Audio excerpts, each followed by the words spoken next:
Okay, आप सभी को नमस्कार। आज के शाम का सेशन हम आज स्टार्ट करते हैं। तो सेशन के शुरुआत में हम रिक्वेस्ट करेंगे बंते जी से कि वो प्रारंभिक वंदना करें।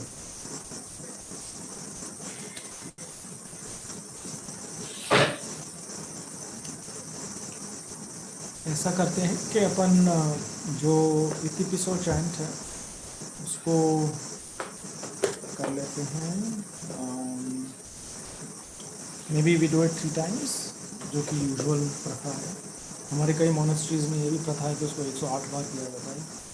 सो maybe one afternoon we can do just that for the moment we can do it 3 times. So इसको करने से पहले अपन सब जो अपना मन है उसको, उसका भाव एक ग्रैटिट्यूड कृतज्ञता का और एक डिवोशन का भाव बनाएं, और इन क्वालिटीज़ में से जो भी हमें समझ आती हैं और हमें जैसे भी समझ आती हैं उसको रिकलेक्ट करने की कोशिश करें। एंड ये एस्पिरेशन बनाएं कि इनमें से कुछ क्वालिटीज़, सारी क्वालिटीज़, कुछ हद तक कुछ क्वालिटीज़ हमारे अंदर भी आएँ, हमारे में वो विजडम और वो एनर्जी हो कि इन क्वालिटीज़ को अपने में पैदा करने के लिए हम समझ और स्ट्राइविंग दोनों लगा सकें।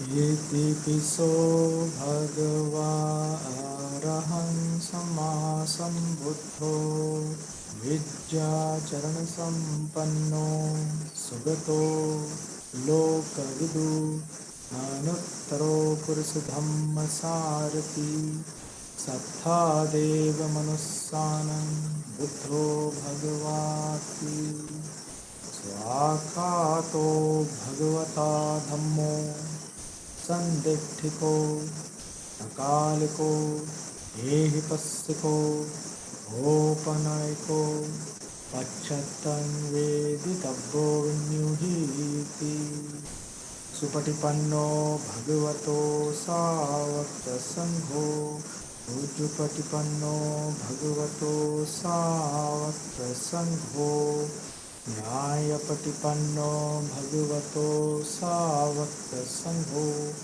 सामीचपटिपन्नो भगवतो सावक्तसंघो यदिदं चत्तारि पुरुषयुगानि अष्टपुरुषपुद्गला येष भगवतो सावकसंघो आहुनेयो बाहुनेयो दक्षिणेयो अंजलिकरण्यो अनुत्तरं पुण्यखेतं लोकसाति। सो मैं इसकी चैंट को थोड़ा अलग कर रहा हूँ। आप में से जो लोग परिचित हैं उन्होंने नोटिस किया होगा। मैं कोशिश कर रहा हूँ कि हर जो क्वालिटी है, हर गुण को मैं एक अलग से बोलूँ, रादर दैन कि एक कंटिन्यूस सीरीज़ में जिस तरह से कि ट्रेडिशनली किया जाता है। और मेरा आइडिया यही है कि जिस तरह से हमारे टीचर्स हमें सिखा रहे हैं, जिस तरह से कल शाम को भी धर साहब ने काफ़ी लंबा हमें गाइडेंस दी कि जो चैंट है उसको हम optimally as a actual practice, as a means of cultivating some of those things in our heart, ये हम कैसे कर सकते हैं। सो आई वुड एनकरेज कि आप में से जो लोग इनमें से जो शब्द समझ पाते हैं, perhaps if one can try and bring about the recollections of those qualities in one's own heart and the aspiration around those qualities, maybe that's very helpful. और अगर हम नहीं भी समझ पाते हैं फिर भी हम ये भाव तो बना ही सकते हैं। हम जो जनरल एक इस मार्ग का जो पोटेंशियल है और पावर है, दोनों चीज़ें हम पहचानते हैं, तो हम उसको भी अपने मन में रख सकते हैं, basically as a means of creating some vague, as a means of creating more inspiration and energy for ourselves.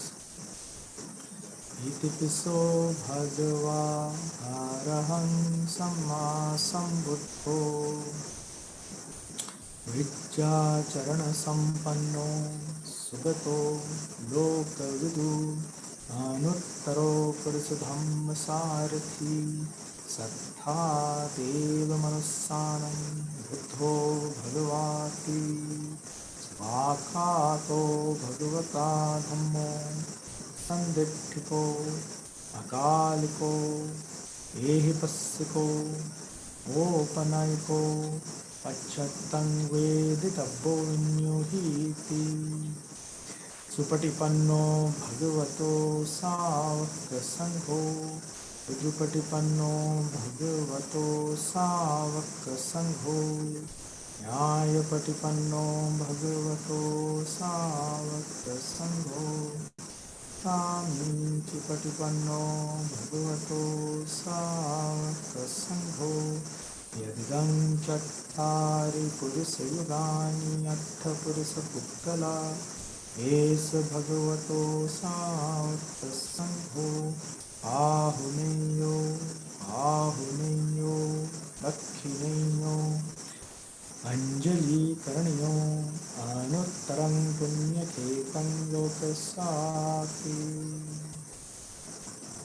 आखिरी बात इतिपिसो भगवान् अरहं सम्मा सम्बुद्धो विद्याचरणसम्पन्नो सुगतो लोकविदु अनुत्तरो पुरुषधम्मसारथी सत्ता देवमनुस्सानं बुद्धो भगवाति स्वाखातो भगवता धम्मो संदिग्धिको अकालिको एहिपस्सिको ओपनयिको पश्चत्तं वेदितव्यो विन्युहीति सुपटिपन्नो भगवतो सावकसंघो भुजुपटिपन्नो भगवतो सावकसंघो न्यायपटिपन्नो भगवतो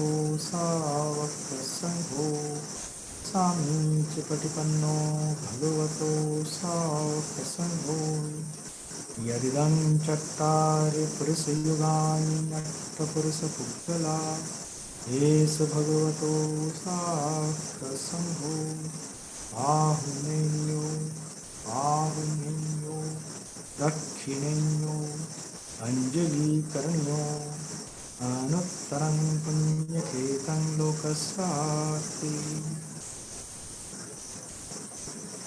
Okay, so may we all have the wisdom and understanding and patience to derive much from this afternoon session, starting with teachings of Ajahn Chah and then on to the questions.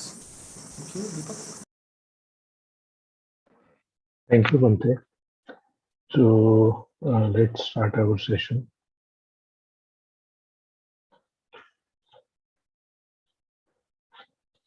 Okay, so I hope my screen is visible. And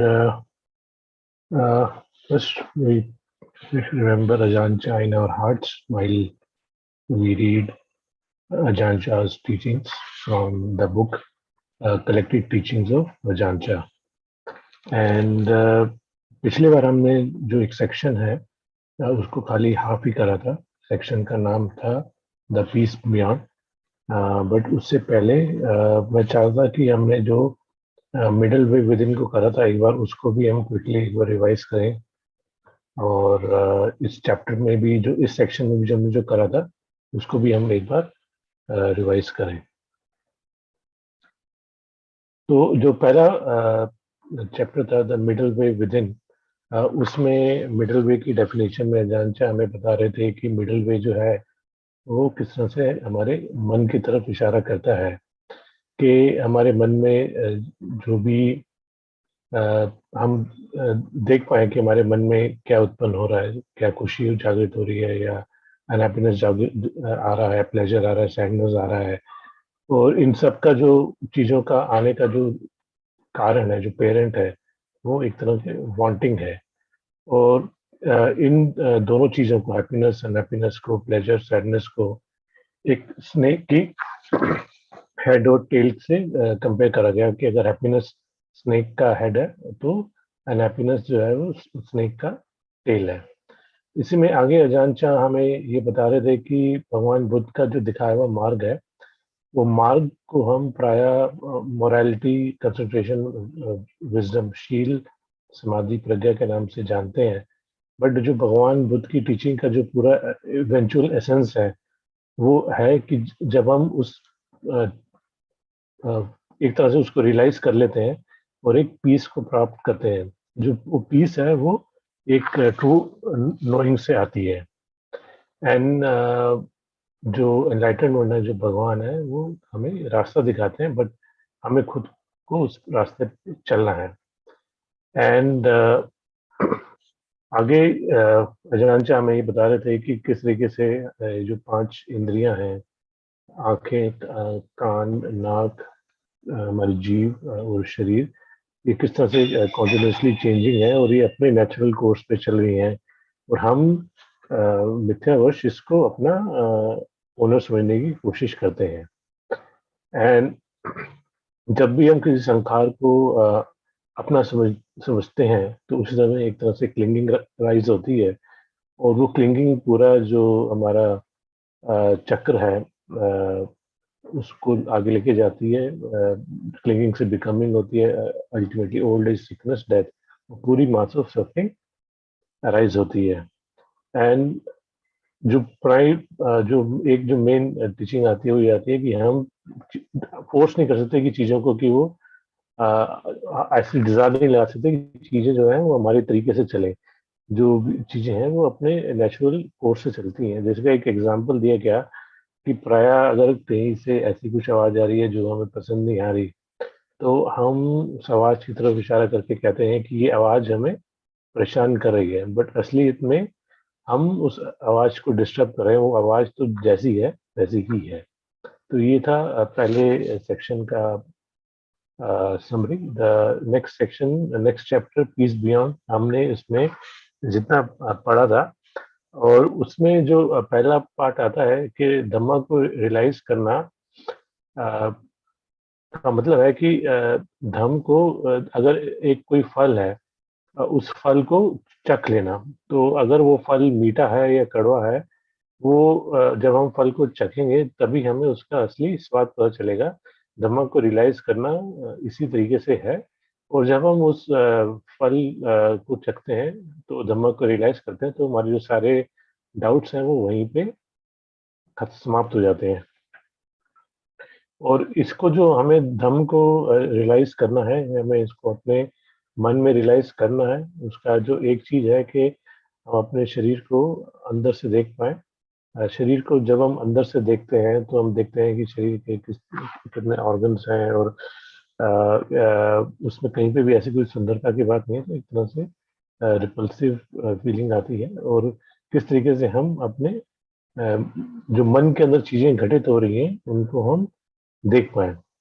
और जब हम इसको सही तरीके से देखते हैं, तो बेसिकली जो भी मेंटल फॉर्मेशंस हैं, जो भी sight, sound, smell, taste, body feelings हैं, उनके ऊपर हम एक तरह से मास्टरी ले लेते हैं। और एक जो और इम्पोर्टेंट चीज अजान शाह ने हमें बताई कि किस तरीके से हम माइंड और फीलिंग्स को सेपरेट करके देख पाए। तो फीलिंग्स जो हैं वो प्राय या तो हैप्पीनेस की तरफ लेके जाती हैं या अनहैप्पीनेस की तरफ लेके जाती हैं। और अगर हम माइंड इनसे अटैच हो जाता है, तो ये इवेंचुअली सफरिंग का कारण बनती है।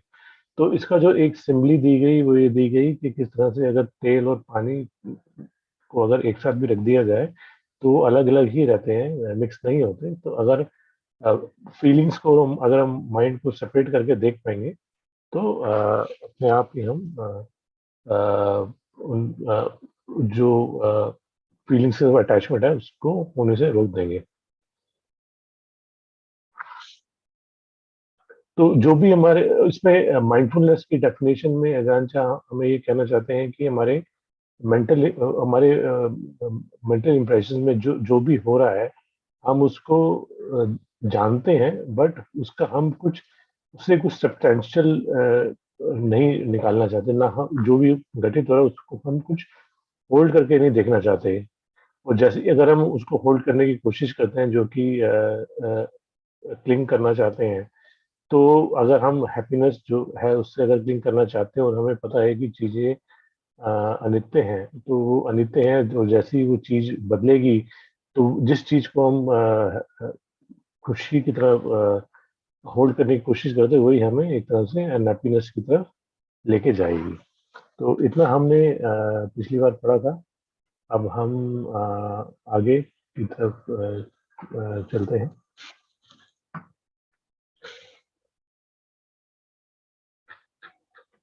तो जो मैसेज निकल के आ रहा था जान के आगे, किस तरह से हम उस नोइंग को हम अपने साथ ला पाए। You should understand it like this, because if there is no permanent self, then there is no refuge. You must live like this. That is, without happiness and without unhappiness. You stay only with knowing. You don't carry things around. अब इसमें एक और example अजान शाह हमें देना चाहते हैं कि अ, हम घर और घर में रहने वाले जो व्यक्ति होते हैं, वो दोनों अलग होते हैं। घर एक अलग चीज है, घर के व्यक्ति अलग चीज है। तो इसमें जो घर की उपमा दी गई, वो हमें माइंड से दी गई। और घर के जो ऑक्यूपेंट है, जो घर में लोग रहते हैं, वो अलग अलग तरह की फीलिंग्स को दी गई, हैप्पीनेस और अनहैप्पीनेस को दी गई। तो इसका जो एग्जांपल से अजान से हमें समझाना चाहते हैं कि अगर घर में कुछ परेशानी है, तो हम अ, अ, उसको ठीक करने की कोशिश करते हैं कि घर में सब कुछ पीसफुल रहे। बट अगर घर जो है वो फायर पे होता है, तो हम डेफिनेटली उससे बाहर निकल जाते हैं, हम उसको होल्ड करके नहीं रखते। तो ये सेक्शन को हम पढ़ते हैं। As long as we are still unenlightened, all this may sound strange, but it doesn't matter. We just set our goals in this direction. The mind is the mind. It meets happiness and happiness, and we see them as merely that there is nothing more to it. कि happiness और unhappiness को हम खाली merely देख पाए और उसको और उससे ज्यादा कुछ महत्व ना दें। They are divided, not mixed. Not mix मतलब उसे हम अपने मन में बैठने नहीं देते, उसको हम उतने पे ही रोक देते हैं। If they are all mixed up, then we don't know them. और प्रॉब्लम मिक्सड अप में हम शायद ये भी कहना चाहते हैं कि अगर हम उसमें बह जाएंगे, तो फिर हम उसको ढंग से देख नहीं पाएंगे। It is like living in a house. The house and its occupants are related but separate. If there is danger in our house, we are distressed because we must protect it. But if the house catches fire, we get out of it. तो इसी को अगले house के example देते हुए कह रहे हैं कि अगर पेनफुल फीलिंग आ रही है, then we can just get out of the house. If painful feeling arises, we can get out of it just like that house. When it's full of fire, we know it, we come running out of it. They are separate things. The house is one thing, the occupant is another. और जब हम उसको एक तरह से separate करके नहीं देखना चाहते, तो वहीं पे हम क्लिंगिंग की बात कर रहे हैं और इग्नोरेंस की बात कर रहे हैं।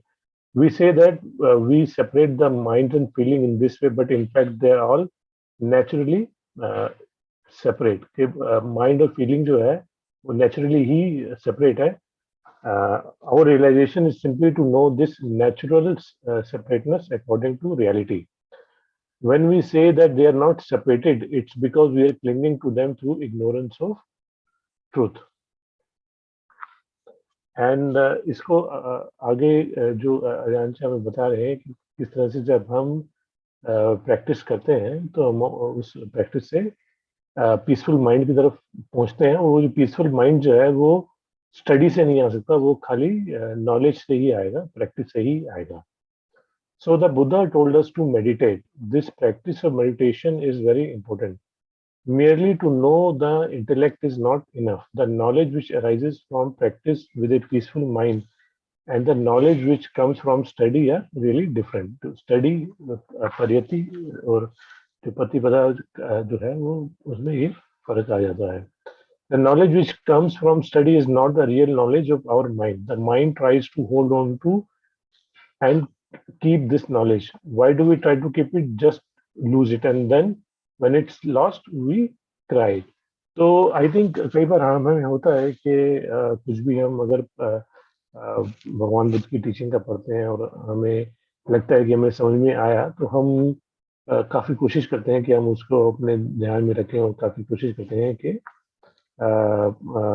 वो हमें याद रहे। बट क्योंकि हमने उसको सही तरह से अपने जीवन में उतारा नहीं है, तो थोड़े टाइम में ऑब्वियसली वो जब वो चीज़ माइंड से निकल जाती है, तो फिर हम परेशान होते हैं कि हमने जो सीखा था वो वापस से चला गया। और वो प्राय वो इसका कारण भी यही है कि हम उसको अपने जीवन में ढंग से उतार नहीं पाए। और अगले पैराग्राफ में जान साहब बेसिकली हमें यही कहना चाहते हैं कि कई बार लोग कहते हैं कि मैं बीमार हूँ और इस समय मैं डेथ बेड पे हूँ, अब मैं प्रैक्टिस नहीं कर सकता। बट अजान साहब इसके कॉन्ट्रेरी हमें बताना चाहते हैं कि जब आप सिक हैं या ऐसी स्टेट में है कि आपका अंत निकट है, तो वो सही समय है कि आप अपनी प्रैक्टिस के एफर्ट को इंक्रीज कर पाए। If we really know, then there is letting go, leaving things be. We know things, we know how things are, and don't forget ourselves. If it happens, then we are sick. We don't get lost in that. Some people think this year I was sick whole time. I couldn't meditate at all. मैं पूरे वर्ष बीमार रहा, मैं ध्यान नहीं कर पाया. These are the words of really foolish person. Someone who's sick or dying should really be diligent in his uh, practice.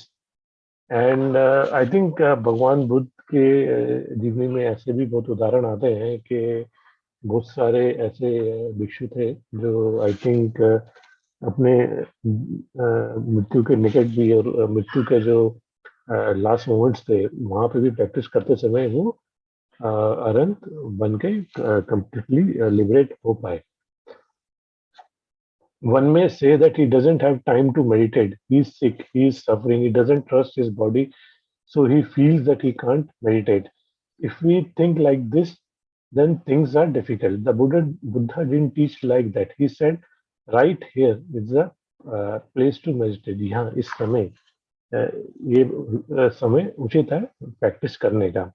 When we are sick or almost dying, then when we can really know and see the reality. और I think इसमें एक जो part आती भी है कि शायद मैंने थोड़ा नोट भी करा है कि when people who are old and they know कि now the time for death is really here, sometimes when there has been some episode of illness and they have been to hospital and they come back, and you can really see some change in their behavior. If you try to talk good nice things to them या उनसे अच्छी तरह से बात करने की कोशिश करते हैं, तब भी वो थोड़ी देर में उनको वो सब छलावा लगता है, वो उसमें नहीं आना चाहते, बिकॉज नाउ दे नो कि अब समय निकट है, अब ये सब चीजें जो है कुछ फायदा नहीं करेंगी. तो आई थिंक उसको अगर हम ध्यान में रखें, सदुपयोग में कर पाए फ्यूचर में, तो that will be also nice.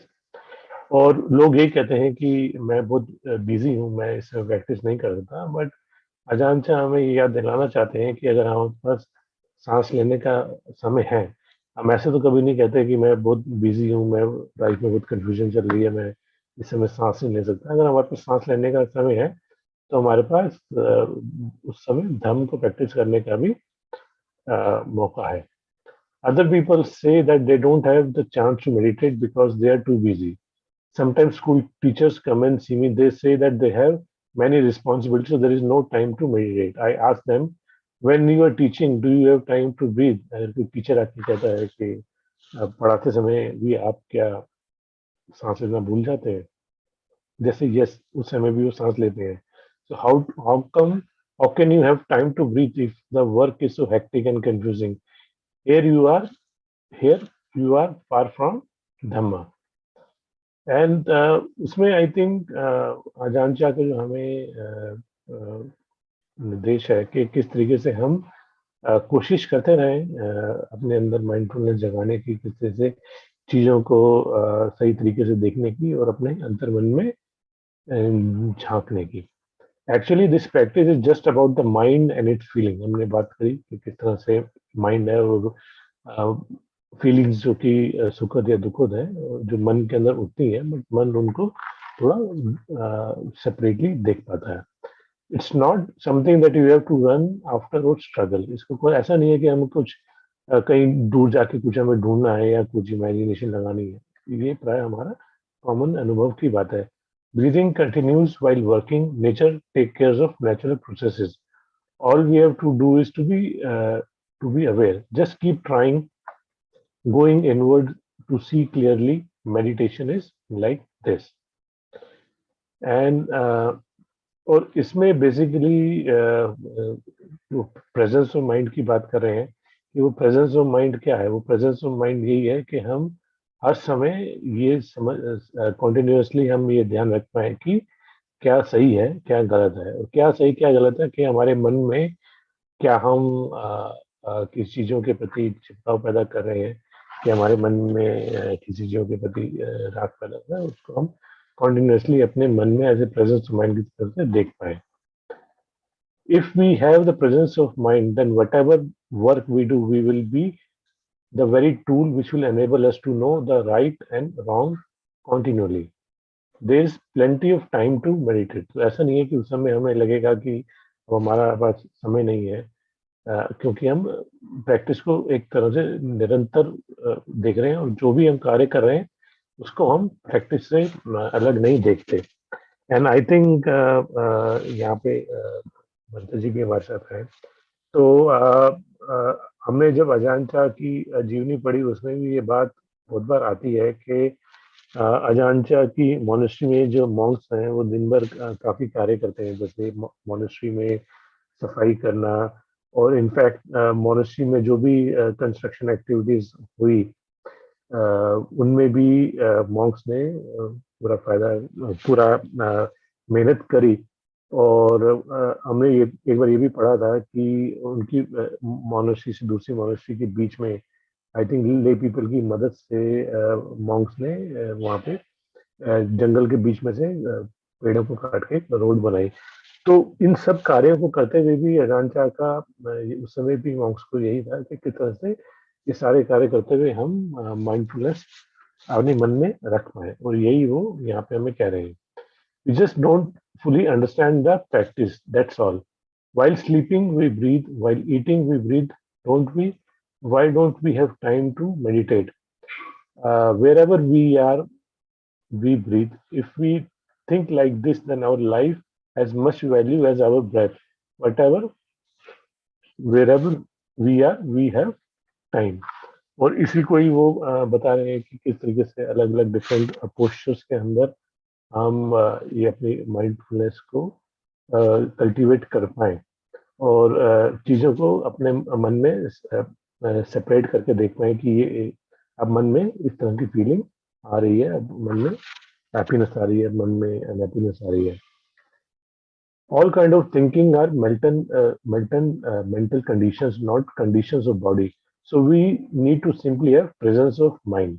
तो जो भी है अल्टीमेटली वो चीजें हमारे मन में ही उठती हैं, मन में ही आती हैं। तो अगर शायद मैं ये एग्जांपल लेता हूँ, अगर गलत लगे तो प्लीज मुझे बताइएगा कि जिस तरीके से हमने ये हमने कई बार दर्शकों के साथ भी डिस्कशन करी कि हमारे आई का ऑर्गन है और बाहर कुछ वस्तु है, और उसका जो प्रकाश जब आई पे पड़ता है तो उस कांटेक्ट के बाद जो इम्पल्सेस हैं वो होते हुए हमारे सीधा ब्रेन में जाते हैं, और किसी तरीके से हमारे ब्रेन में आई कॉन्शियसनेस होती है और हम चीज़ों को देख पाते हैं। तो ये जो पूरा प्रोसेस है, हमें लगता है कि हम अपनी आंख से देख रहे हैं, बट अल्टीमेटली खाली आंख एक ऑर्गन है जो कि एक लाइट को एक सिग्नल्स में कन्वर्ट कर रहा है। साउंड ईयर्स जो हैं वो एक तरह से साउंड की जो वाइब्रेशंस है उनको कुछ सिग्नल्स में कन्वर्ट कर रहे हैं, और किसी तरीके से हमारे माइंड में कॉन्शियसनेस होती है और अपने माइंड से ही चीज़ों को देखते हैं, उसी माइंड से ही हम चीज़ों को जज करने की कोशिश करते हैं कि हमें चीज़ें पसंद आ रही हैं कि नहीं पसंद आ रही। तो उसी को यहाँ पे कह रहे हैं कि all kind of thinking are mental conditions, not the conditions of body. So we need to simply have presence of mind. Then we will know right and wrong all the time. Standing, walking, sitting, lying, there are plenty of time. We don't know how to use it properly. Please consider it. We can not run away from feeling, we just know it. तो ऐसा नहीं है कि हम किसी चीज़ों से भागने की कोशिश कर रहे हैं. ऑब्वियसली हम ये चाहते हैं कि हम जो भी काम करें शील के दायरे में करें, बट उसके बाद भी अगर कुछ दुखद फीलिंग हो रही है तो वैसे नहीं कि हम उससे भागने की कोशिश करें, बट उसको बस यहाँ पे देखने की बात हो रही है कि feeling is just feeling, happiness is just happiness, unhappiness is just unhappiness. They are simply that. So why should we cling to them? If the mind is clever, simply hearing this is enough to enable us to separate feeling from the mind. और इसको आगे जान चाह में करें कि किस तरीके से हम लेट गो को डेवलप कर पाए, इस ट्रुथ को अपने इस ट्रुथ का ध्यान रखते हुए. ये लेट गो क्या है? लेट गो यही है कि चीजों को हम चीजों के प्रति जो हमारी क्लिंगिंग है उसको हम छोड़ पाए. If we investigate like this continuously, the mind will find release, but it's not escaping through ignorance. तो यहाँ पे हम ignorance की बात नहीं कर रहे हैं, but हम अपने mind में एक तरह से क्लिंगिंग को छोड़ रहे हैं, तो एक तरह से रिलीज हो रहा है. The mind will let go, but it knows. It doesn't let go through stupidity or because it doesn't want things to be the way they are. It lets go. It let go because it knows according to the truth कि यही सच्चाई है. This is seeing the nature, the reality that's all around us. And इसी को भगवान बुद्ध के जो वाणी में ये वर्ड आता है कि नोवर ऑफ द वर्ल्ड. तो ये नोवर ऑफ द वर्ल्ड क्या है कि हमारे मन में जो हम पूरा संसार पैदा कर रहे हैं उसको हम देख पाए. When we know this, when we know this, we are someone who's skilled with the mind. We are skilled with mental impressions. When we are skilled with mental impressions, we are skilled with the world. अगर हमने अपने मन को जीत लिया, मन में हम एक कॉन्टिन्यूस सती कल्टिवेट कर पाए और उससे मेंटल इंप्रेशंस पे हम वॉच रख पाए, तो हमने इस बेसिकली इस वर्ल्ड को जीत लिया है. This is to be a knower of the world. The Buddha was someone who clearly knew the world with all its difficulty. He knew the troublesome and that which was not troublesome was right there. The world is so confusing. How is it that the Buddha was able to know it? Here we should understand that the Dhamma taught by the Buddha is not beyond our ability. तो हमें ये मानना पड़ेगा कि जो भगवान बुद्ध का बताया धर्म है तो वो ऐसा नहीं है कि वो हमारी एबिलिटी के परे है. हमें अपने अंदर ये विश्वास रखना पड़ेगा कि ये हमारी एबिलिटी का ही पार्ट है और फिर भगवान बुद्ध के जैसे बताए हुए धर्म पे हम चले. और इसी को जैसे हम कह रहे हैं और सारे पोस्टर्स में कर पाए. If in all poster we should have this presence of mind and self awareness, and when it's time to sit in meditation we do that. ऐसा नहीं है कि हम ये नहीं कह रहे कि सारा दिन हम सजगता में हैं तो बैठ के साधना करने की जरूरत नहीं है. जब साधना का बैठ के साधना करने का टाइम है तो बैठ के साधना करेंगे. आगे अजान चाह एक और डिस्टिंक्शन लाना चाहते हैं कि कई बार हम ये डिस्टिंक्शन करने की कोशिश करते हैं कि समता और समाधि में. तो अजान चाह एसेंशियली हमें यही कहते हैं कि ये दोनों जो हैं वो हमें एक ही चीज के दोनों पहलू हैं कि एक से दूसरा आता है, दूसरे से पहला आता है. We sit in meditation to establish peacefulness and cultivate mental energy. We don't do it in order to play around at anything special. Inside meditation is sitting in samadhi itself. At some places they say now we are going to sit in samadhi, after that we will do inside meditation. तो हमें इसको कुछ अलग तरह से ऐसे separate करने की जरूरत नहीं है कि पहले हम समाधि में करेंगे फिर हम इनसाइड मेडिटेशन करेंगे. Don't divide them like this. Tranquility is the base which gives rise to wisdom. Wisdom is a fruit of tranquility. तो किस तरीके से ये tranquility जो कि meditation में जो हमें मेडिटेशन के ध्यान से जो हमें पीस मिलती है, वो किस तरह से विजडम को राइज करती है, और विजडम जो है किस तरह से वो ट्रैंक्विलिटी का फ्रूट बनता है. To say that now we are going to be calm, to do calm meditation, later we'll do insight, you can't do that. You can only divide them in speech. So actually ये बहुत कई बार कठिनाई हो जाती है कि हम अपनी वाणी के हिसाब से, हम अपने दिमाग के हिसाब से चीज़ों को सेपरेट करके देखना चाहते हैं, बट जब असलियत में जब हम प्रैक्टिस करेंगे तो देख पाएंगे कि किस तरह से दोनों चीज़ें मिली हुई हैं. Just like a knife, the blade is on the one side and the back of the blade on the other side. के एक तरह से जो चाकू है उसका एक साइड धार वाली है, दूसरी जो है उसकी दूसरी साइड है.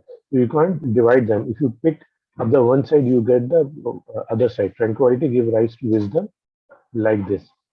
एंड इसमें आगे और एक्सप्लेनेशन को आगे ले जाते हुए अजान से हमें बताना चाहते हैं कि किस तरीके से जो शील है वो हमें वो हमारे धर्म का माता या पिता बनता है, माता पिता बनता है, के सोर्स बनता है धर्म को आगे ले जाने के लिए, एक हमें पीस देता है. और एंड में वो ये कहते हैं कि हमारी साधना इस तरीके से आगे बढ़ पाए कि जो मोरालिटी है वो कंसंट्रेशन में डेवलप हो जाती है, कंसंट्रेशन जो है मोरालिटी में आ जाती है, और वो तीनों जो है वो एक दूसरे से जुड़ जाती है. कंसंट्रेशन, शील, समाधि, प्रज्ञा तीनों एक तरह से जुड़ जाती है. किस तरह से जुड़ जाती हैं, इसके जुड़ने का एक उदाहरण जो दिया गया वो एक आम के फल का दिया गया कि शुरू में आम के फल का एक फूल लगता है और फूल से वो उसमें आम का एक कच्चा फ्रूट बनता है, और उस कच्ची अम्बी से इवेंचुअली मैंगो राइप होता है. तो एक तरह की जो प्रोग्रेशन है कि हमने शुरुआत तो शील से करी, बट अल्टीमेटली उसका जो फाइनल कल्मिनेशन है वो प्रज्ञा में होता है. Morality is the father and mother of Dhamma. In the beginning, we must have morality. Morality is the peace. This means that one does no wrong doing in the body or speech. When we don't do wrong, then we don't get agitated. कि अगर हम अपने शरीर से या वाणी से अगर कुछ गलत काम नहीं करते तो हम देखते हैं कि हमारा जो एजिटेशन है मन की मुख्य तरह से धीरे धीरे कम होने लगती है. When we don't become agitated, then peace and collectedness arise within the mind. कि किस तरीके से जब जैसे ही मन में एजिटेशन खत्म होती है तो हमारा मन जो है अपने आप से पीसफुल हो जाता है, शांत हो जाता है, और किस तरह से समाहित हो जाता है. So we can say that morality, concentration, wisdom are the path on which all the noble ones have walked to the enlightenment. कि किसी को भी अगर एनलाइटनमेंट की तरफ पहुंचना है तो इन तीनों से ही गुजरना पड़ेगा. Just a second.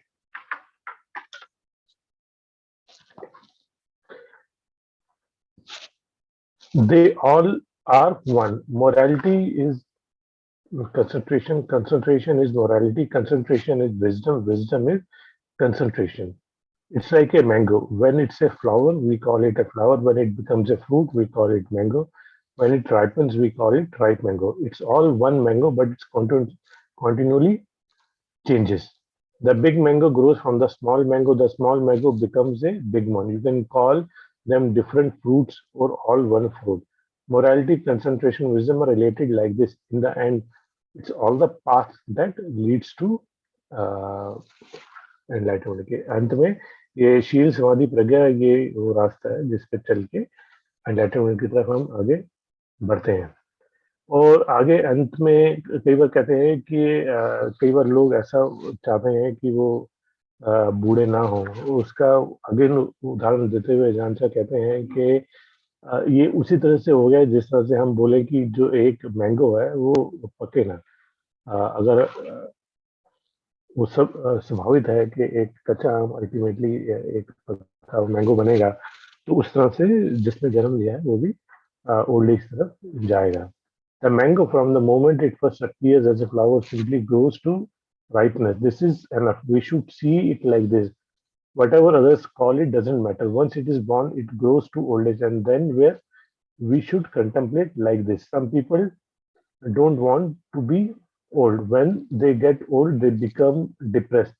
These people shouldn't eat ripe mangoes. Why do we want the mangoes to be ripe?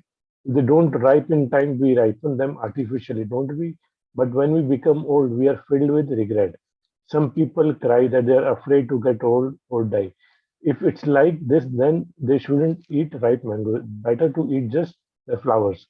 If we can see this, then we can see the Dhamma. Everything clears up. We see the practice. Just determine to practice like that कि अगर हम ये natural order को देख पाएंगे तो हम उस नेचुरल ऑर्डर के हिसाब से हम प्रैक्टिस कर पाएंगे एंड अंत में जो जान चाह इस पर्टिकुलर सेक्शन को समाप्त करना चाहते हैं कि सबसे पहले हमारी साधना में जो चीज गलत है उसको हमें देखना है और उसको छोड़ना है वो अंत में हमें हमें अपनी साधना को इस लेवल पे लेके जाना है कि हम बहुत सही और गलत को ही छोड़ पाए और धर्म आपको उस जगह पे मिलता है जहाँ पे there is nothing nothing at all और ये नथिंग वर्ड को अगर हम हिंदी में ट्रांसलेट करेंगे तो वो हम कह सकते हैं कि शून्यता की तरफ हमें ले जाता है और सेसेशन भी कह सकते हैं today the chief privy counsellor and his party have come together to hear the Dhamma you should take what I have said and contemplate it. If anything is not right, please excuse me.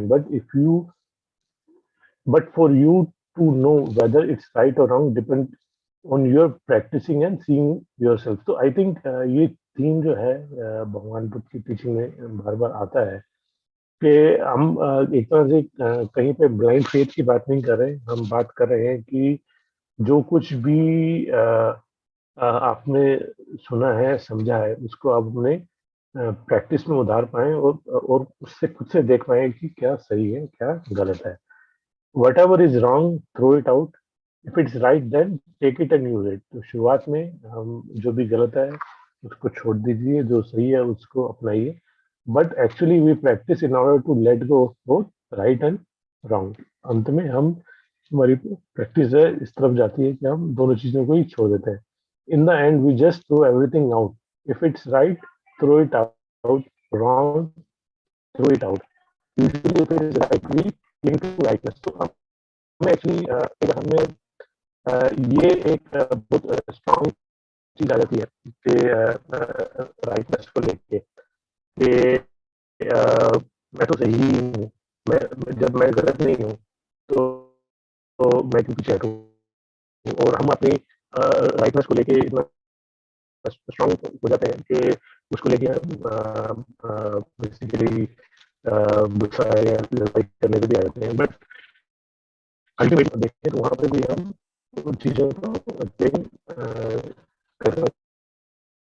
चीज़ों को feel करना चाहते हैं hold करना चाहते हैं usually it is right we cling to right person is wrong we hold it to be wrong and then the argument follow but the Dhamma is a place where there is nothing nothing at all तो आज का section हम यही समाप्त करते हैं जो अगला वीक का सेक्शन है सेकंड अगले वीक का जो है वो पढ़ेंगे convention and liberation third chapter से स्टार्ट करेंगे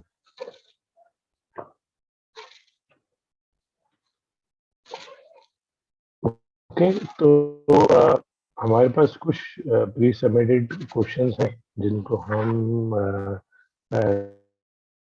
लेंगे बट इससे पहले अगर कुछ ऑलरेडी आज की टॉप के पास कोई क्वेश्चन है then we'll be very happy to take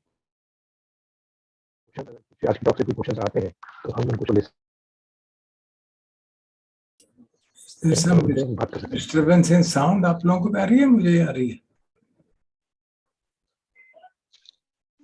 actually मुझे लगता है कि वो इंटरनेट में कोई प्रॉब्लम है इनके यहाँ पे अच्छा नहीं मतलब मेरे यहाँ प्रॉब्लम है कहीं नहीं वो इनके अच्छा ठीक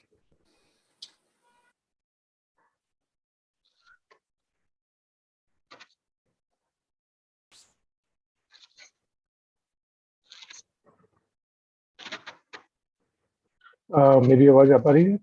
हाँ जी। ओके, तो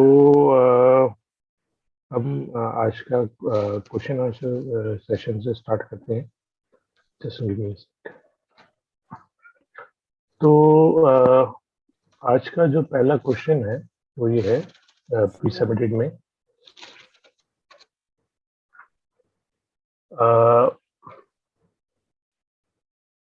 how necessary or unnecessary is it to intervene to make others understand the importance of dhamma in our lives? तो इसमें जिन्होंने प्रश्नकर्ता ने दो तरह के लोगों की बात करी है कि एक तो हम जिनको जानते हैं, जो कि हमारे क्लोज हैं और जो कि who are seeking, and second तरह दूसरे तरह के लोग हैं, those who are unwilling. Should we watch and work on our path and help others who are seeking, or make efforts as and when required? I think it will be good if we all join discussion on this, because we have discussed it so many times. So it's good to know each other's views on that. So maybe Deepak, you start with answering it. So, sir, I think हम सब ने past में विपश्यना करी ही है, और हमारा experience ये भी रहा ही है कि विपश्यना करने के बाद जब काफ़ी अच्छा लगता है तो हम बहुत लोगों को एनकरेज करते हैं कि आप भी ऐसा विपश्यना का कोर्स करिए. और प्रायः मेरे से पहले भी मेरा मित्र करके आया था, तो उसने मुझे एनकरेज करा करने के लिए. तो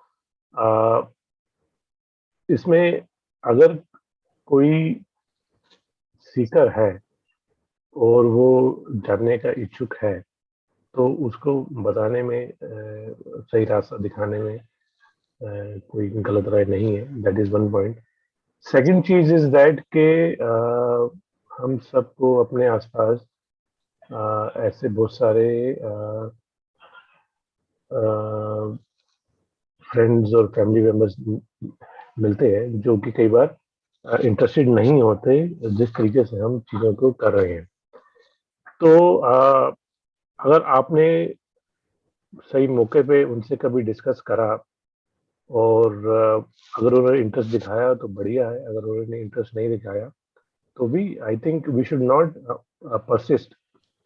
एंड एक चीज आई थिंक और भी इसमें आती है कि विच जो मुझे पर्सनली देखने को मिली कि कई बार लोग अपने तरीके से साधना करते हैं. उनको कोई और हमारे भारतवर्ष में इतने धर्मगुरु होते हैं, या उनका कोई इष्ट देव होता है, उससे उसके थ्रू वो समझने की कोशिश करते हैं. तो पर्सनली तो मेरा कहना ये है कि वी शुड नॉट फोर्स. अगर कोई हमसे जानना चाहता है कि हम क्या करते हैं, तो we should be happy to tell. And in none of the cases we should try to uh, justify or try to compare between one tradition and other tradition. हमें I think मेरा जो मानना है, यही मानना है कि we followed tradition eventually to get enlightenment. हम ट्रेडिशन को फॉलो करते हैं उस एनलाइटनमेंट के थ्रू फॉलो करने को. And there might be other traditions जो कि लोगों को उसी एनलाइटमेंट की तरफ लेके जाएंगे. और जब जो लोग एनलाइटेंड होंगे, तो उसमें आप डिफरेंस नहीं कर सकते कि ये एनलाइटमेंट अलग तरीके की है, ये एनलाइटमेंट अलग तरीके की है. तो इन summary this is my answer. इसमें कोई और अपने माइक को अनम्यूट करके अपने विचार प्रकट करना चाहे?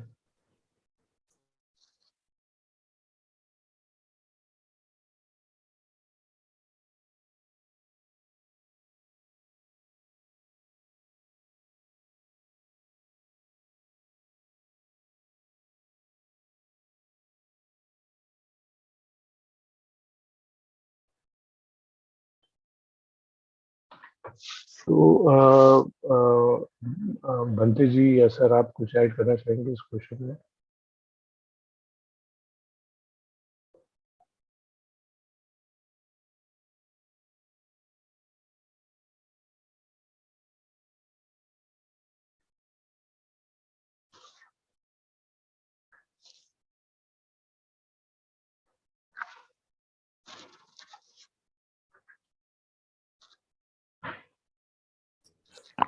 It's good enough.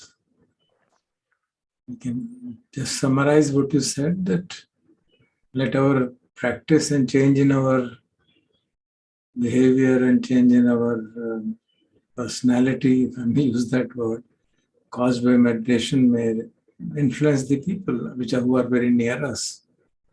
And as a matter of rule, we should tell anybody about Dhamma if he or she asks us, not go about telling others this is what we have done and so on. If people ask us, "Bhai, gaye the, kya hua, kya kiya?" we can just tell, "Yeah, this is what happened and this is what I felt." We don't need to, and certainly in no case should we try to persist and convince others to do it. It's really counterproductive.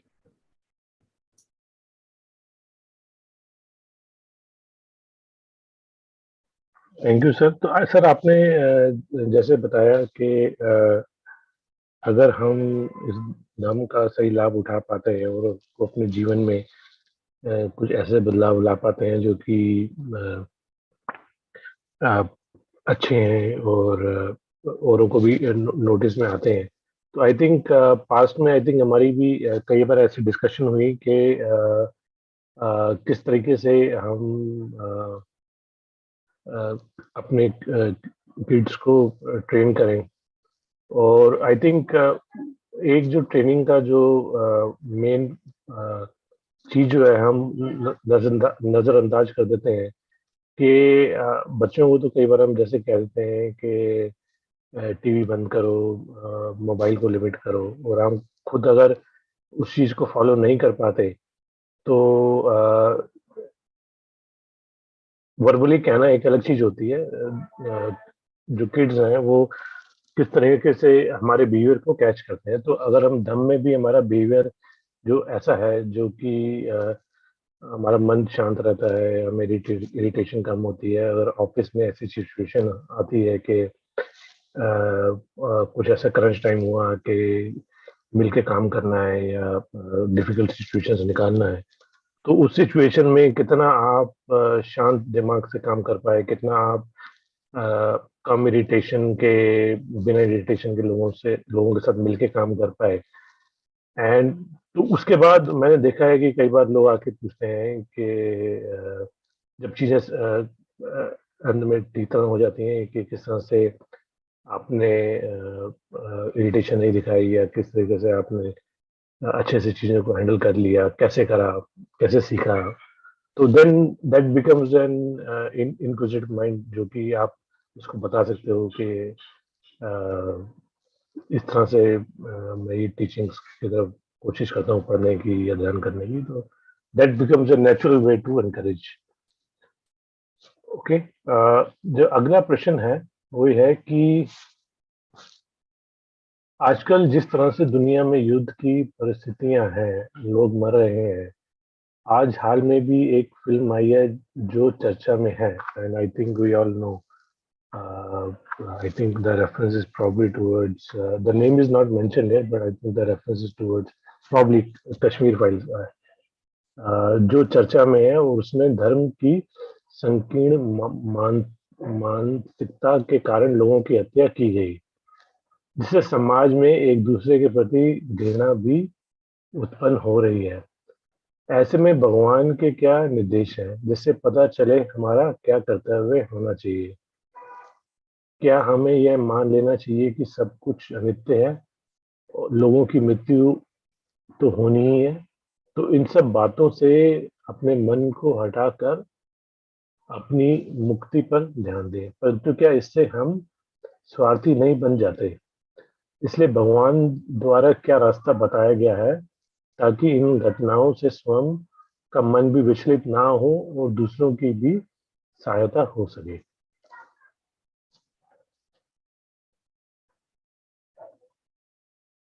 is a question which all of us must be grappling in some way or the other. So let us see what are the views of different people. आपने तो हम दीपक जी से शुरू करते हैं. So I think आज morning में morning तेरा गाता का सेक्शन खत्म होने के बाद, आई थिंक रिकॉर्डिंग के बाद जब हम बात कर रहे थे, तो उस समय भी जो आज के घटनाक्रम में रशिया यूक्रेन की वॉर की बात आई, तो आई थिंक एक बात तो सामने आती है कि अल्टीमेटली इन सब चीज़ों के पीछे हर किसी का कुछ ना कोई स्वार्थ छिपा होता है, ग्रीड छुपी होती है. तो there is definitely greed. Everyone is showing some form of greed. अब जहां तक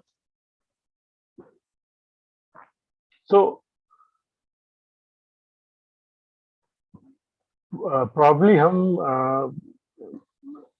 दुनिया में जाके और उनकी ग्रीड को तो खत्म नहीं कर सकते. आई थिंक अपनी साइड से हम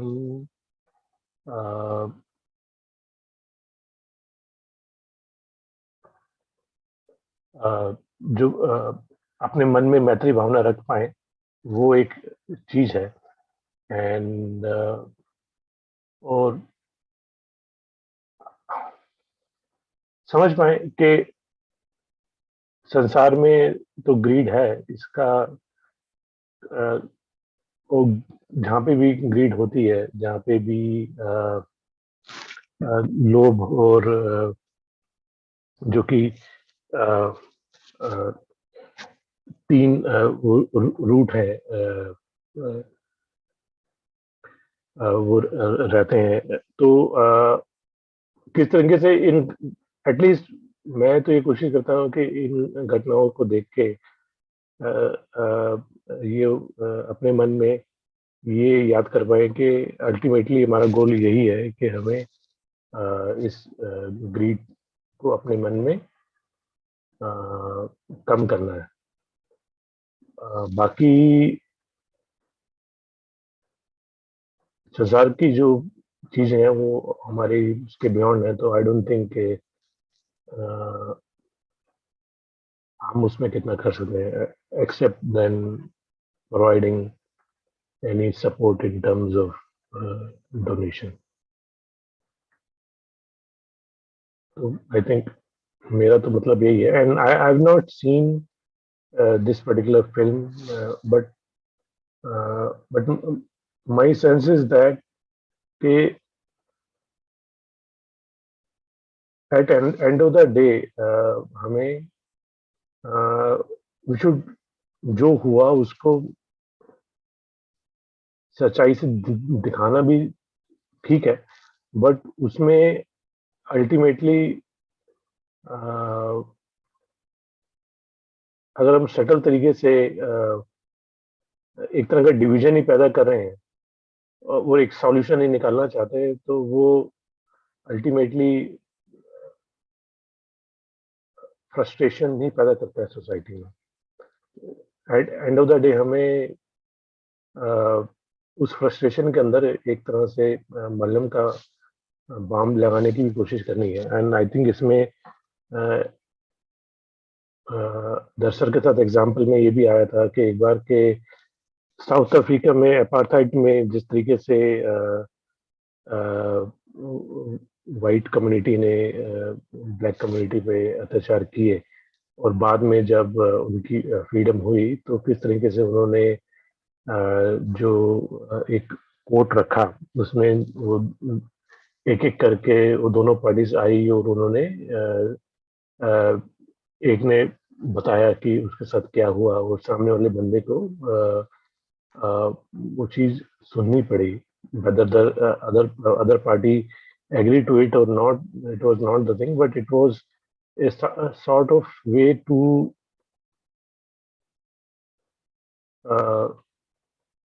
basically calm the situation. तो एक्चुअली एक बहुत कॉम्प्लिकेटेड टॉपिक है, so this is what I have to offer. Can I speak? Yes, please.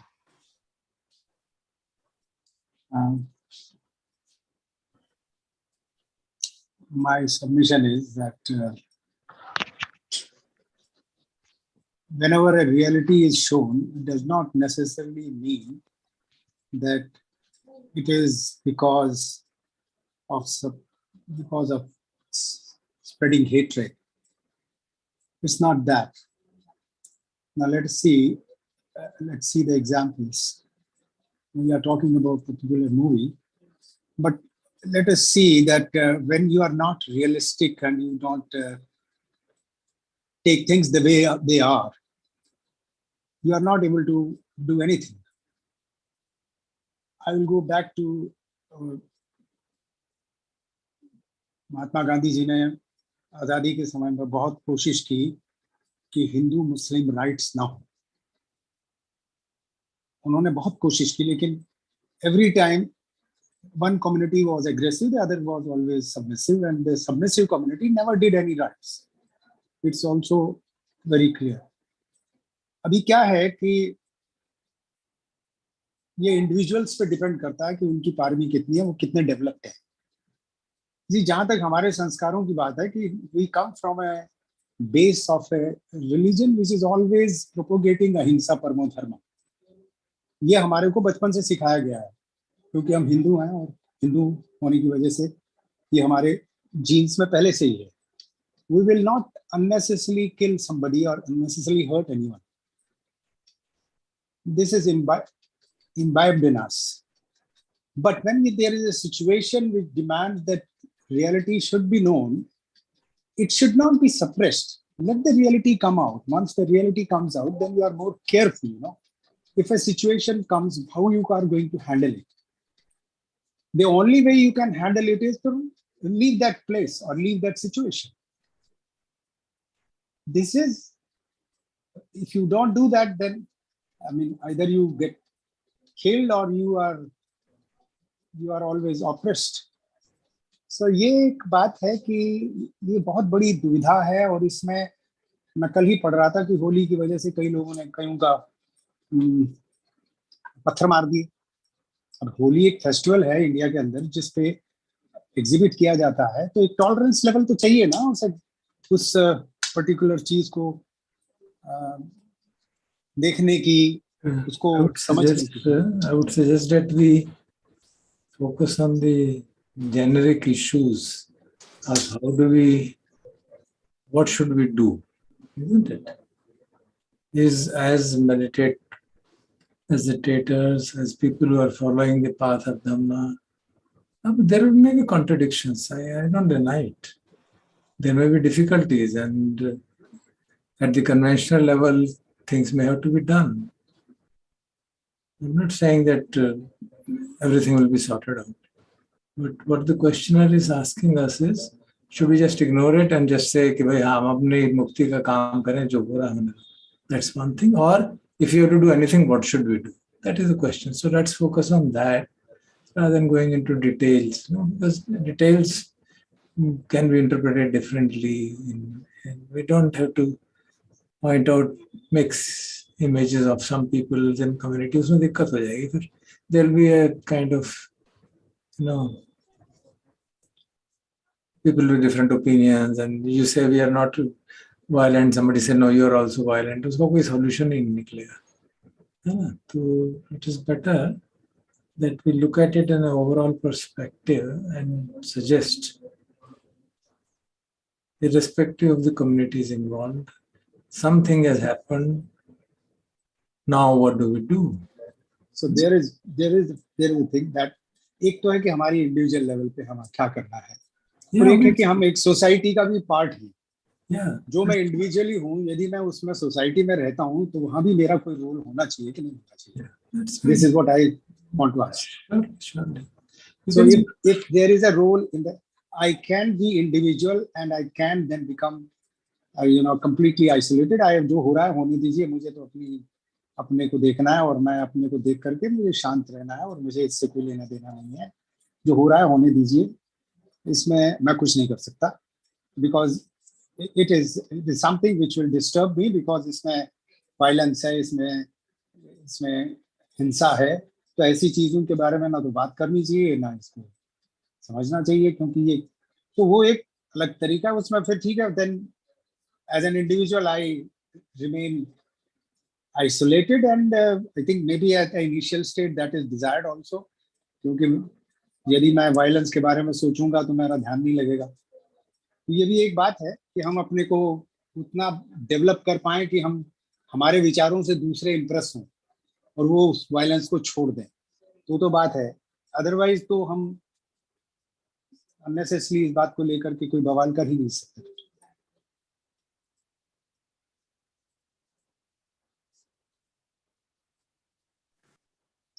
धर साहब, एक एग्जाम्पल मेरे सामने आता है, वो है क्या नाम है इनका, Thich Nhat Hanh.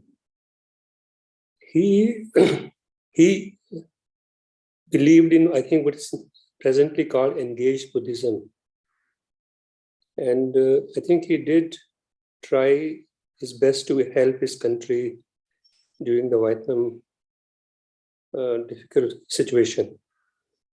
I don't know to what extent he was successful, and I think again that whether that is relevant today or not, I don't know in this context.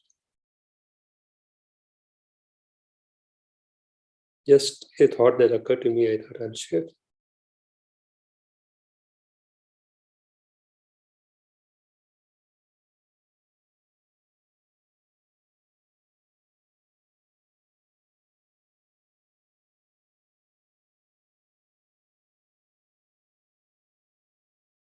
Sir, you're on mute. It's quite a contentious issue, but we need not run away from them. We should see what a Dhammik response could be. But I'll be very happy if others also contributed. At least speaking in a forum should not be so difficult. If you feel no, we should keep quiet, okay, that's one's choice.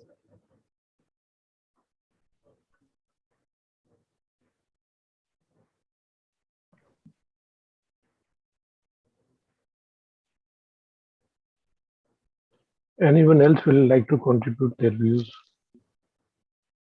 Yeah. मैं इसको इस तरह से सोचता हूँ कि जो कुछ हो रहा है यूक्रेन वर्सेस यूएसएसआर और कश्मीर फाइल्स, ये ना होता तो अच्छा होता। इसलिए सिर्फ ये करता हूँ प्रार्थना कि भगवान इनको दोनों को सद्बुद्धि दे। ये बात उसी तरह से है कि जिस तरह से कि कहीं पर बिजली कड़क कर गिर जाती है किसी के ऊपर और उस आदमी की डेथ हो जाती है और वहां पर हम लोग कुछ नहीं कर पाते, या ये उसी तरह से है कि हम लोगों के जीवन में प्रतिदिन कुछ न कुछ इनजस्टिस होता रहता है और ये एक इनजस्टिस का बड़ा रूप है। जैसे उदाहरण के लिए एक भाई की प्रॉपर्टी को दूसरा भाई छीन लेता है, जो कि इनजस्टिस है, लेकिन फिर भी इसको एक तरह से अन्याय ही कहा जाएगा। दोनों भाई लड़ते हैं आपस में, लेकिन हम लोग जो तीसरा आदमी है या अपने साथ हो रहा है तो सोचता भी ऐसा ना होता तो अच्छा होता, भगवान इनको सद्बुद्धि दे, क्योंकि ऐसे में हम लोग अपने को ठीक रखें वही ज्यादा बेटर होगा। हम लोग इसमें कुछ कर नहीं सकते किसी तरह का, और जिस तरह के हम लोगों की कंडीशन व्यू हैं, वेदर वी लाइक इट और whether we do not like it, वो कंडीशन व्यू हमेशा ऊपर आ जाते हैं और एक पार्टी कहती है कि जेलेंस्की ठीक है, दूसरी पार्टी कहती है रसिया ठीक है, एक तीसरी पार्टी कहती है कश्मीर फाइल्स हैं, चौथी पार्टी कहती है कि इसका एक्सपोजर नहीं होना चाहिए। Only thing is that we can say that we can think over it that ऐसा ना होता अच्छा होता, पर जैसा हो रहा है ठीक है, भगवान दोनों को सद्बुद्धि दे, ऐसा कह करके हम लोग अपने को संतुष्ट प्रदान कर सकते हैं। That's all, thank you.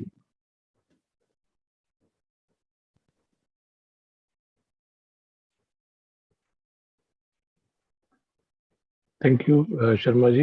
Anyone else would like to express their views? I believe sir के views. I wanted to know about sir. Yeah, let us. I'll say certainly. Maybe why don't you share your views, Nikhil? Yeah, I'll also say definitely, but I'll be happy if others also say. So No, I remember only. I remember only Sutta of भगवान बुद्धा. उनसे शायद इंद्र ने पूछा था कि लोग क्यों लड़ते हैं, तो उन्होंने दो कारण बताए थे. राजा लड़ते हैं क्योंकि उनके अंदर लस्ट होता है. They want to have more of भोग, जैसे एक देश दूसरे देश की प्राकृतिक संपदा पर चाहता है कि मेरी उसके ऊपर आक्रमण करके उसका उपभोग करे.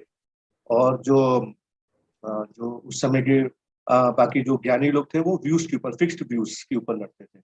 So somewhere within these two only, this Ukraine and Kashmir both are, I think they are coming. Like fixed views होना और एक दूसरे के ऊपर लस्ट करके उसकी संपदा को भोग करने का कोशिश करना. That's what I understand. Like NATO is coming so that they want to use some oil of that country and they just want to explore those प्राकृतिक संसाधन जो है वहां पर. तो मेरा व्यूज नहीं है. I just wanted to emphasize on these suttas जो मैंने सुने थे हमारी सुबह की बुक में. तो बस मैं वो बताना चाह रहा था. व्यूज तो I am just listening to you. Thank you Nikhil ji.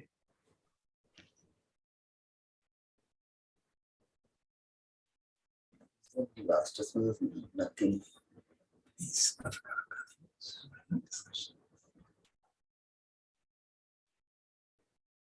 Anyone else will like to share their views?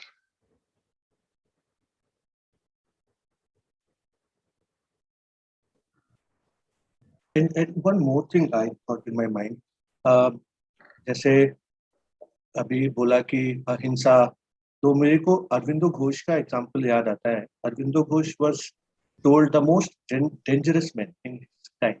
उनको बोला था ब्रिटिशर्स ने. And probably he understood कि अभी सिचुएशन वो है ही नहीं कि he could take things forward. He came back from USA, from UK, and उन्होंने देखा कि स्थिति वैसी है ही नहीं जो मैं इसको सिचुएशन को अभी अपनी तरफ से कुछ कर पाऊँ. तो फिर eventually he got into Sadhana and he did what he could. और शायद आज भी मैं दिल्ली में जाता हूँ तो बहुत ही सुंदर आश्रम है. he is still doing what he could for the society. And जब 1947 में इंडिया को फ्रीडम मिला था तब भी उन्होंने ये बात बोली थी कि this is not good thing that riots are happening. So probably they know, but situation को भी वो समझते हैं. तो ऐसा नहीं कि वो अहिंसावादी थे. जब उनको ब्रिटिशर्स मोस्ट डेंजरस पर्सन कह रहा है तो डजंट मीन कि हम हसूर से अहिंसावादी हैं. हम समझदार हैं. हमारे को देखना होगा कि हमारी हिंसा का कुछ रिजल्ट आने वाला है तब तो ठीक है. इट्स अ बिगर रिजल्ट कोई आने वाला है तब तो ठीक है. इट्स अ छोटा मोटा लड़ाई करके जीतने से that doesn't make much sense. I remember like Abdul Kalam ji, he is a saint, but he discovered a bomb which is saving us now.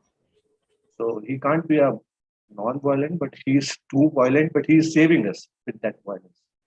तो मेरे को ऐसा लगता है अहिंसा की जगह इट्स अ वेरी बहुत ही समझदारी से यूज करना. जैसे आपने अभी निखिल जी बताया और आपने एग्जाम्पल दिया अरविंदो जी का. पॉइंट ये कि आपने ये कहा कि उन्होंने सोचा कि मैं कोई कंट्रीब्यूट नहीं कर पाऊंगा इसलिए मैं कुछ नहीं करता. नहीं, उन्होंने बेस्ट कंट्रीब्यूट किया. सॉरी, उन्होंने बेस्ट कंट्रीब्यूट किया. उनको पता था कि वेयर आई कैन. नहीं, वो ठीक है, वो आप समझ रहे हैं ना, बेस्ट कंट्रीब्यूट किया, या जो उनके फॉलोअर्स हैं वो समझ रहे हैं, और या वो खुद भी समझ रहे थे, because he was on a spiritual path, so he thought that he, I mean, the people aligned in that thought process thought, yes, he's doing right. Now tell me the others who were wanting this country to be independent, they shed their lives. They were killed. Bhagat Singh was killed. He was not a violent guy. I mean, he was just a young man, hardly any age. He threw a bomb in the parliament, did not kill anybody. मेरा मतलब ये है ना कि ये we cannot take examples from. Anyway, ठीक है, मैं चुप हो जाता हूँ. इसमें एक्चुअली अभी दो हाथ और खड़े हैं. Request that we focus on the question as has been framed. because giving examples here and there will lead to unending discussions which will not give us any insight what we could do. तो दो हाथ खड़े हैं इस समय, Deepak Suri ji and Amrita ji. So I'll first invite Suri ji to, if you have to add So comments kindly here. focus on the issue that what can we do? Finished, nothing else. आप mute पे हैं सूरी जी, अनम्यूट कर लीजिए.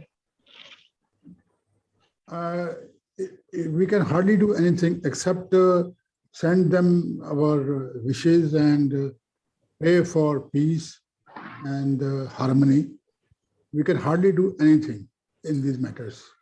और मैं थोड़ा सा ये कहूँगा कि जो हम अपने यहाँ धर्म के मार्ग पर चलने का प्रयास कर रहे हैं, ये बार बार कई बार ऐसा हो चुका है कि जैसे सब समाज चलता है हम उसके विपरीत चल रहे हैं. हमें we have to swim against the stream, which is quite tough at times.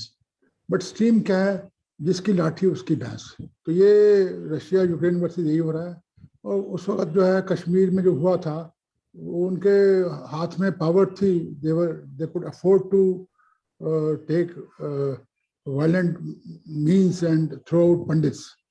So मैं समझता हूँ कि हम इसमें कुछ ज़्यादा नहीं कर पाएंगे except convey our wishes and goodwill to them. And अपने हम उनके लिए मंगल की कामना करते रहें लगातार, ताकि दोनों पक्षों को सद्बुद्धि मिले. That's all we can do. Thank you. Amrita ji. Thank you. मेरी लिमिटेड अंडरस्टैंडिंग में और बहुत ही लिमिटेड अंडरस्टैंडिंग में मुझे ये समझ आया है कि the Buddha is a very, very superbly wise teacher, and I think he offers us some tools to respond with wisdom. Or His Holiness Dalai Lama is, I think, a moral exemplar. वो दिखाते हैं हमें कि इसी एक similar situation में Tibet और China वाली political situation में how the Tibetan community being led by His Holiness, how they've responded with so much grace, responded to aggression and violence that's lasted decades and decades. और जैसे SP जी ने पहले बताया, Thich Nhat Hanh also has, he sort of dipped into Buddhist wisdom, और वो interbeing interconnectedness की बात करते हैं. और मुझे लगता है कि emptiness जो काफी बुद्धिस्ट स्कूल्स का एक सेंट्रल टेनेट है, एक सेंट्रल आइडिया है. emptiness को हम सिर्फ emptiness versus form, emptiness as the absolute truth, form as the conventional relative truth, इनको हम सिर्फ एक theoretical understanding ना मानकर अगर हम इन्हें इस तरह की जटिल situations में जो collective human drama या individual human drama में आती हैं, उसमें हम उसको शायद इस तरह इस्तेमाल कर सकते हैं कि हम किसी को भी अपने आप को या जिसको हम अदर मानते हैं, वो कोई और कम्युनिटी है, कोई और नेशनैलिटी है, कोई और जेंडर है, उसमें हम एसेंस ना देखें कि हम ऐसे हैं, वो ऐसे हैं. So emptiness can be translated like that to help us erase these boundaries. और जब हम ये boundaries theoretically भी अगर एक intellectual understanding भी आ जाए, I think it can trickle down into the heart, and so that's at the individual level. But collective response, जैसे मैंने कहा, His Holiness the Dalai Lama, Thich Nhat Hanh, Desmond Tutu, Truth or Reconciliation Committees जो पहले South Africa में I think Deepak ji ने example दिया, तो हमारे पास ऑलरेडी इस तरह के प्रेसिडेंट्स हैं फॉलो करने को. So thank you. I think we have had enough discussions on it now. So what are my views? Let me try to put them together. See, such events can be seen at a conventional level and at a ultimate level. Both the levels have their own validity.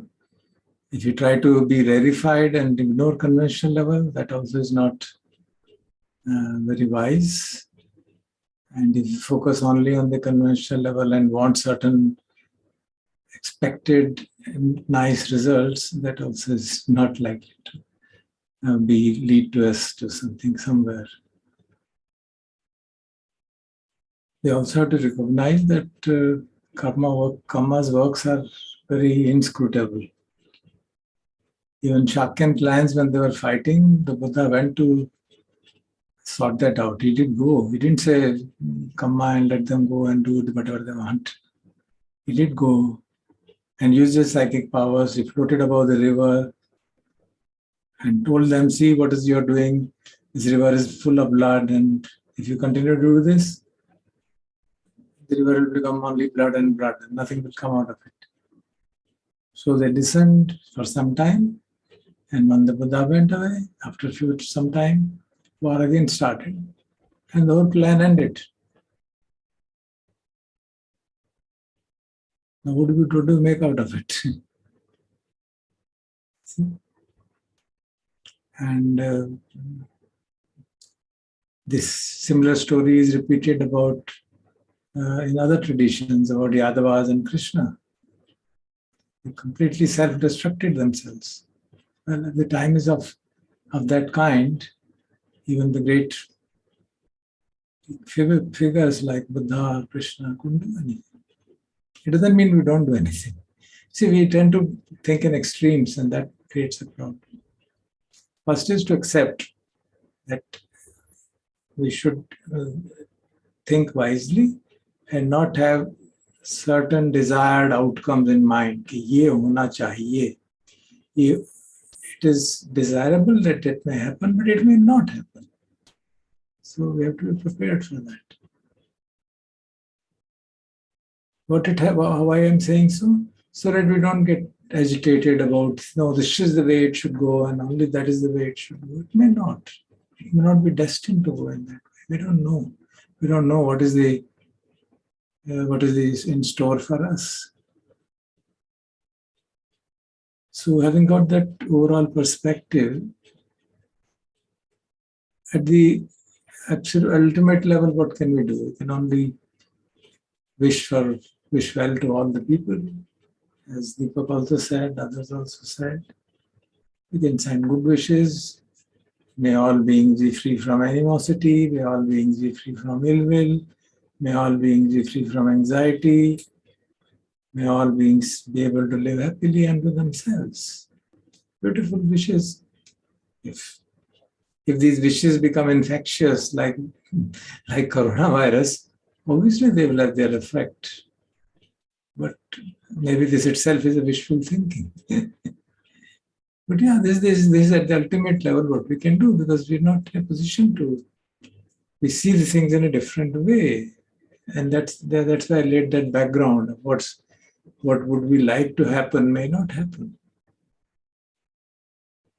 But still, it doesn't mean that we kind of refuse to do anything. जो अपने कर्मों का काम है, जो करेंगे तो मरेंगे, मरते रहें. We do.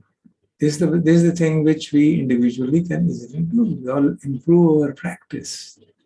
If we can improve our practice to the extent that we can influence a larger and larger number of people, then maybe we can become a source of help. But it may still not succeed. Thich Nhat Hanh tried so much to bring peace between Israelis and Palestinians.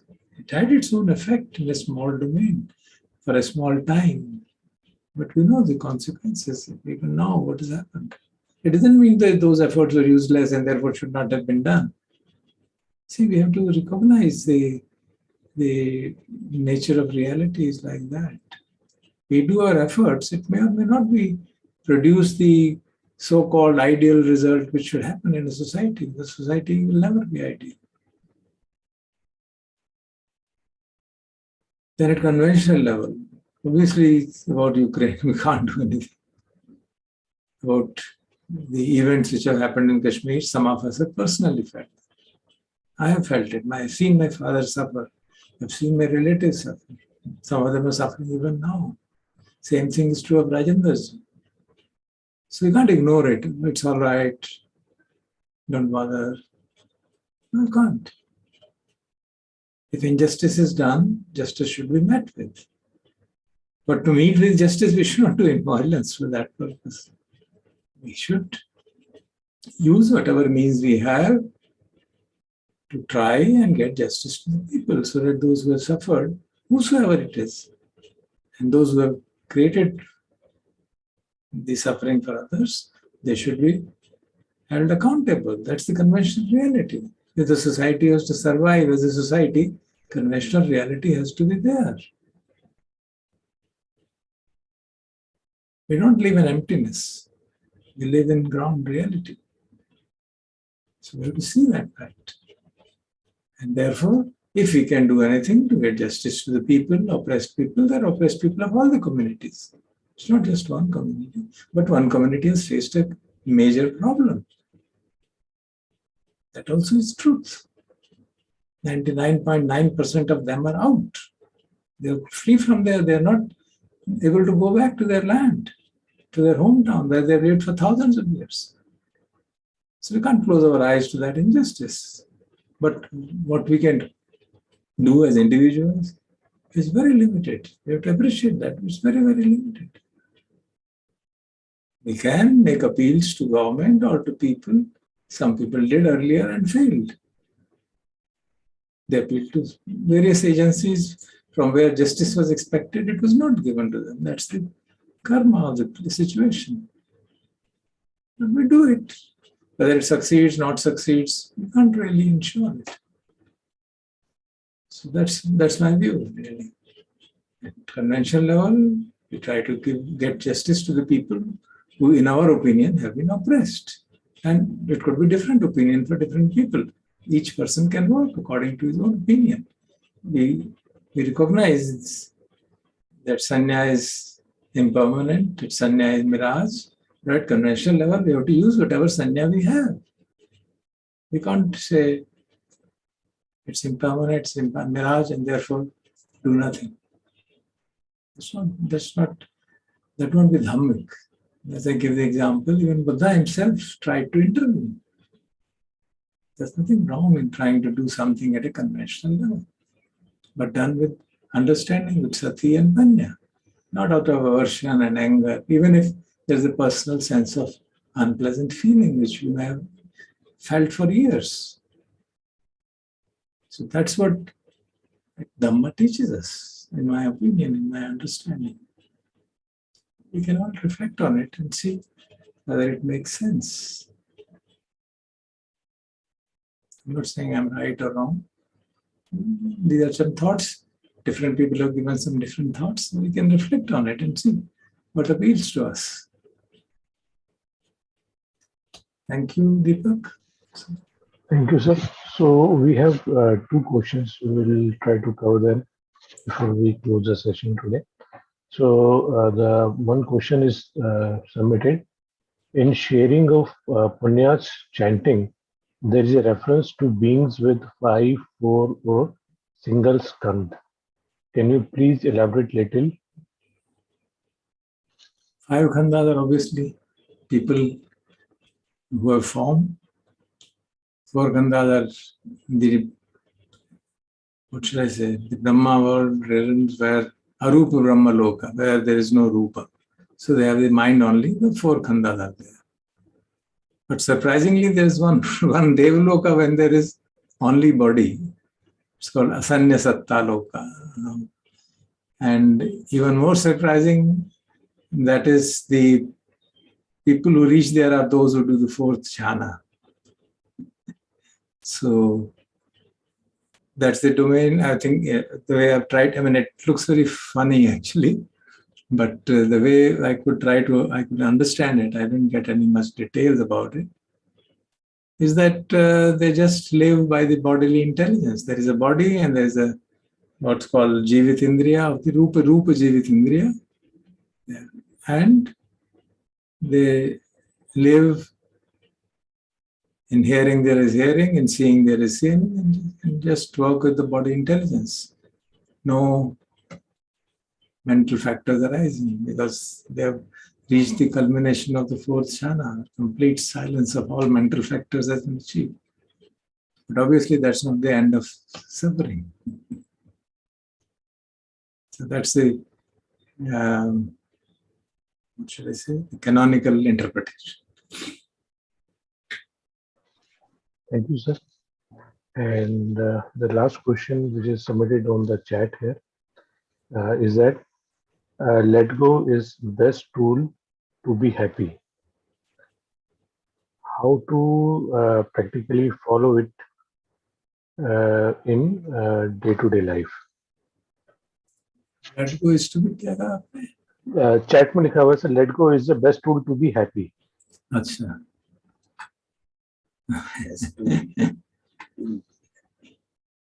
No, this is mainly one has to understand what. If you understand what does let go mean. See, this term let go is being used by Western scholars and monks to express the second noble truth. In second noble truth, the Buddha says there is tanha, and इसको पहान करना चाहिए. पहा पही तब्बा. अब पहान का actual meaning तो है इसको त्याग कर देना चाहिए.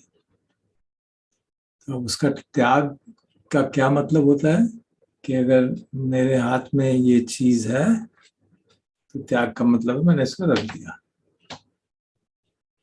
I don't grasp it any longer.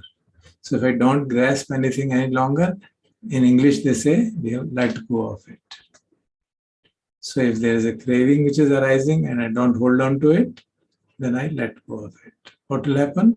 That craving which has arisen will gradually cease because of the nature of impermanence.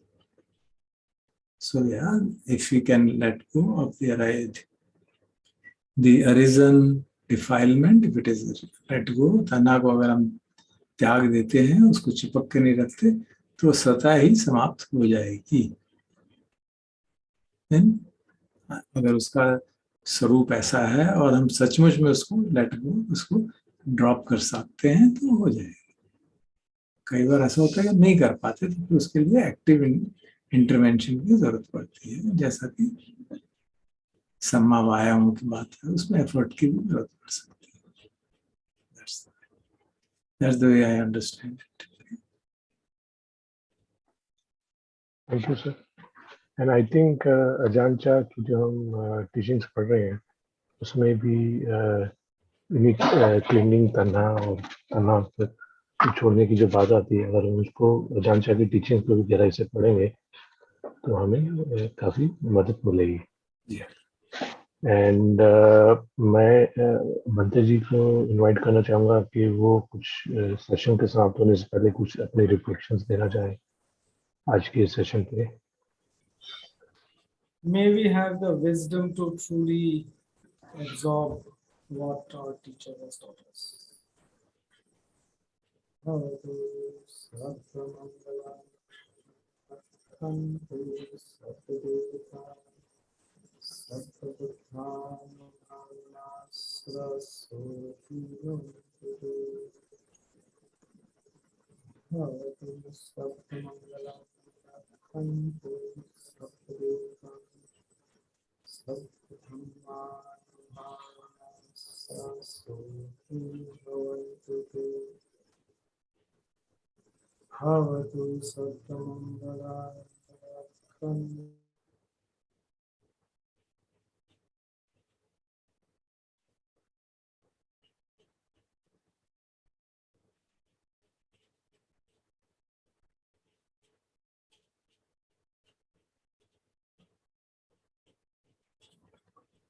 Connection cut गया लगता है बंते जी का. आवाज नहीं आ रही. नहीं सर, वो आई थिंक कनेक्शन की प्रॉब्लम.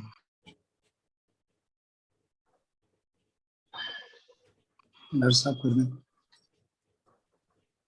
भवतु सर्वमंगलं रक्षन्तु सर्वदेवता Sarvabhutanubhavena Sada Sutti Bhavantu Te Bhavatu Sarvamangalam Rakhantu Sarvadevata Sarvadhammanubhavena Sada Sutti Bhavantu Te Bhavatu Sarvamangalam Rakhantu Sarvadevata Sarvasanganubhavena Sada Sutti Bhavantu Te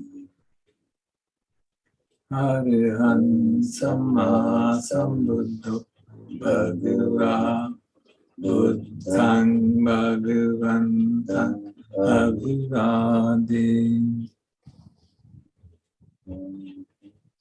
Sakhato Bhagavata Dhammo Dhammam Namassami Supatipanno Bhagavato Savaka Sangho Sangham Namami. Namaskar. Thank you, Deepak, and thanks to all the people who participated in discussions. Thank Thank you. you, sir. Thank you very much. Banteji is back on the line. No, sir, I don't think I think he's on the line now. You can see his movement.